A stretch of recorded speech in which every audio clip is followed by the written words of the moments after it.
কারণ সে এখন ঘুমাচ্ছে, সে রুমে আছে, আমিও রুমের মধ্যে। সো প্লিজ আপনার এই টপিকটা নিয়ে আর কথা বললেন না। ভুল করে আমাদের পেজ থেকে একটা ভুল কথা পোস্ট হয়েছিল, সেটা তখনই ডিলিট করা হয়েছে। এটা নিয়ে আপনারা মাতামাতি করছেন, আর আমার চোখের নিচে কালো দাগ নিয়ে মাতামাতি করছেন। প্লিজ আর কইরেন না। এটা মারামারি করার জন্য হয় নাই, বা সে হসপিটালে গেছে এইটার জন্য না যে সে কিছু খেয়েছে বা কিছু সামথিং, এরকম কিছু না। যেহেতু গন্ডগোল হয়েছে অ্যান্ড তার ছোটবেলা থেকে হার্টের একটু সমস্যা, সে কিন্তু ছোটবেলায় ইন্ডিয়াতে হার্টের চিকিৎসাও করাতে গিয়েছিল। আপনারা একটু রাদের ব্যাকগ্রাউন্ড চেক করেন, তার ফ্যামিলি ব্যাকগ্রাউন্ড চেক করেন। অ্যান্ড আমার শ্বশুরবাড়ির ফ্যামিলি এরকম না যে এ ধরনের স্ক্যান্ডেল নিয়ে চলাফেরা করে না, ঠিক আছে? তারা যথেষ্ট ভদ্র ফ্যামিলি, অ্যান্ড আমি অনেক লাকি যে ফ্যামিলিতে আমি এসেছি। সো আপনারা আজাইরা কথাবার্তা প্লিজ বললেন না, এগুলো নিয়ে ভিডিও বানায়েন না। আরেকটা কথা, যে আপনারা অনেকে বলতেছেন না যে আমার শ্বশুর শাশুড়ি যে ভিডিও করেছিলাম অ্যানিভার্সারি, সেটার জন্য সমস্যা হয়েছে। কোনোদিনও না, আমার শ্বশুর শাশুড়ি এগুলো নিয়ে মাথা ব্যথা নাই, ঠিক আছে? আপনারা আপনাদের মন মতন মানে ভিডিও বানাচ্ছেন মনের কথা বলে, কোনোদিন ওই বিষয় নিয়ে কথা বলেন না। আপনারা বলতেছেন, এই যে আমার শ্বশুর শাশুড়ি পাশেই বসে আছে, আজ তাদের কোনো সমস্যা নাই। প্লিজ আমি রিকোয়েস্ট করতেছি। আমি তো বললাম যে আমার হাজবেন্ডের কিন্তু অনেক বেশি মাথা গরম। সে হচ্ছে কথা কাটাকাটি হচ্ছিল আমাদের মধ্যে, কোন স্বামী স্ত্রীর মধ্যে কথা কাটাকাটি হয় না বলেন? কিন্তু তখন আমার এটা কিন্তু হয় না, এটা এটা আমার অন্য কারণে হয়েছে। কিন্তু সে আমার গায়ে কখনো হাত তোলে না। প্লিজ এসব আপনারা বলা বন্ধ করেন। 9টা বছর হয়ে গেছে একটা সংসারের, আর কি করব? মানে আর কি আপনাদেরকে বলবো? আমাকে দেখে বা ওকে দেখে কি কখনো মনে হয় যে আমরা মারামারি করব? সে যেহেতু আমার সাথে কথা কাটাকাটি হয়েছে, অ্যান্ড সে অনেক বেশি মানে টেনশন করতেছিল জন্য তার শ্বাস প্রশ্বাসের সমস্যা হচ্ছিল, তার হার্টের সমস্যা আছে।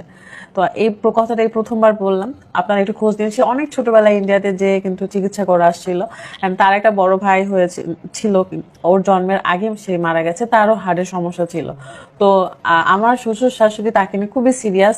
তো সিরিয়াস অবস্থায় যখন তার শ্বাস প্রশ্বাসের অসুবিধা হচ্ছিল, মেডিকেলে যাওয়া হয়। অ্যান্ড মেডিকেলে গিয়ে আপনারা অবশ্যই সিটির ভিডিও দেখেছেন যে ফ্লোরে আমরা জায়গা পেয়েছিলাম। সো কি হয়েছে, ফ্লোরে জায়গা পেলে কি হয়েছে? আমরা কেবিন পাই নাই, পরে কেবিন পাইছি, পরে কেবিনের হচ্ছে আমরা শিফট হয়েছিলাম, সেটা সবাই দেখছে, এটা নিয়ে মাথামাতি কিছু নেই। অ্যান্ড রাতকে যখন আমি জিজ্ঞাসা করেছিলাম যে তুমি কেন মেডিকেলের ছবি পোস্ট করলা, তখন হচ্ছে ভাত খাইছো?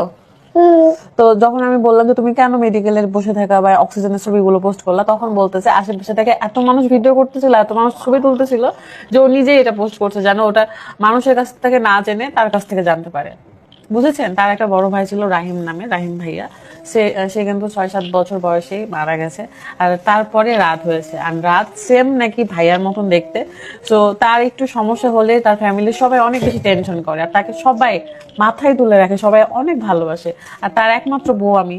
তো আপনাদের কি মনে হয় যে আমাকে সে গায়ে হাত তুলবে বা কিছু?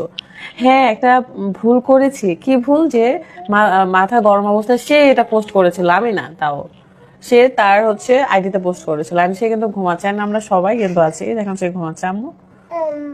তো আচ্ছা, যাদের টাকা পয়সা আছে তারা কি আলু ভর্তা দিয়ে ভাত খায় না, শাক ভাজি দিয়ে ভাত খায় না?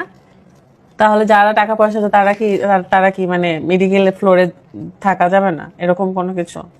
মানে আপনাদের মেন্টালিটি কি আমি বলবো না। মানুষের খারাপ সময় আসলে মানুষ হচ্ছে চেষ্টা করে জানা যে আসলে কি হয়েছে।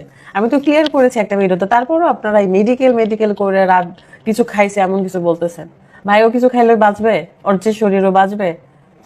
হ্যাঁ, যে আপনারা সব কথা বলেন। আমার হাজবেন্ড আলহামদুলিল্লাহ অনেক ভালো আছে, সে সুস্থ আছে, সে সে হচ্ছে পরিপূর্ণ একটা সুস্থ মানুষ। মানে আমি না নিতে পারতেছি না, মিডিয়াতে এত এত মানুষ এত এত বাজেভাবে ভিডিও করতেছে, মানে তা বলার বাহিরে। আপনাদের কি কামড় দেন মানে কিচ্ছু নাই? সংসার নিয়ে ভয় করে না? আরেকজনের সংসার নিয়ে এত বাজেভাবে মন্তব্য করেন, অনুমানের উপর ভিত্তি করে আপনারা কথা বলেন, এটাই হচ্ছে আপনাদের প্রবলেম। সত্যিটা যাচাই করে যদি কথা বলতেন, তাহলে কিন্তু আমার কিছুই মনে হতো না যে না ঠিক আছে, আমাদের পোস্টের কারণে, আমাদের ভুলের কারণে আপনারা কথা বলতেছেন, ওকে ফাইন। বাট সত্যিটা জেনে তারপরে করেন। আপনাদের অনুমানের উপর ভিত্তি করে কেন কথা বলেন? অনুমানের উপর ভিত্তি করে কথা বলাটা বন্ধ করেন প্লিজ, প্লিজ। যেটা সত্যি সেটা নিয়ে বলেন, যে হ্যাঁ পৃথিবীর নিচে আঘাত, রাত এটা স্ট্যাটাস দিয়েছিল, রাত মেডিকেলে, ঠিক আছে, এগুলো বলেন। অনুমানের উপর ভিত্তি করে নোংরা কথা বললেন না অন্তত, প্লিজ, রিকোয়েস্ট করতেছি। আবার আমাকে আপনারা ভালোবাসেন বা যারা অপছন্দ করেন তাদের সবার কাছে রিকোয়েস্ট করতেছি, ভালোবাসে মানুষের কাছে রেসপেক্ট, সালাম সবাইকে। আপনারা আমাকে এত ভালোবাসেন, এত খোঁজ খবর নিয়েছেন। যারা হেটার্স আছেন, যারা পোস্ট করতেছেন বাজে বাজে, তাদের